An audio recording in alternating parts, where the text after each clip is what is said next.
godine 1999. 24. marta. Srbija nije ostala sama. Uz nju je uvek Bog i silna vojska nebeska Svetog Arhanđela Mihaila.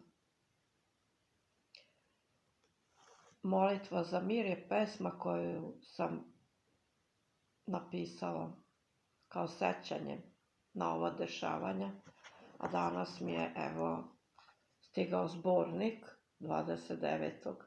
septembra 2023. godine, Panonski galeb, u kojem objavljeni su moji stihovi, zahvalnost organizatorima i gradu Subotica koji je organizovao i finansirao ovo izdanje.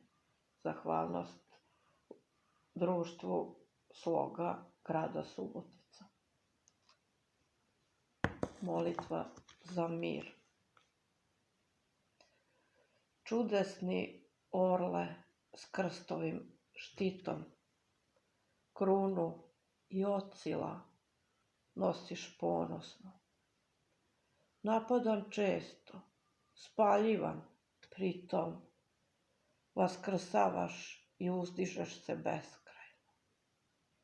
U ratnom vihoru neprijatelji proleće htedoše da iznenade. Vatromet poslaše hulitelji, bile su spremne barikade. Izvezen zlatom i usred hrama na platno srpsko smelo si stao, jer pokrenula te sila sama nebeska, nisi se predao. Nišanio je neprijatelj mnoge glave, sve gorelo je dok se bombe roje, a pred prestolom večne slave uz tebe svete se molitve poje. Čudesni orle na belom stiharu, majušnog dečaka svećenosca. Sačuvao si čudesnu molitvu staru Svetoga Save, Hristovog borca. A svećenosac svu decu pozva da u hram krenu iz skloništa.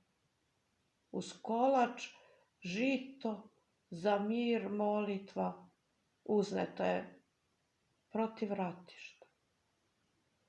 I vaskrsno si, orle krstonosni, nestade tama i pustoš ratna.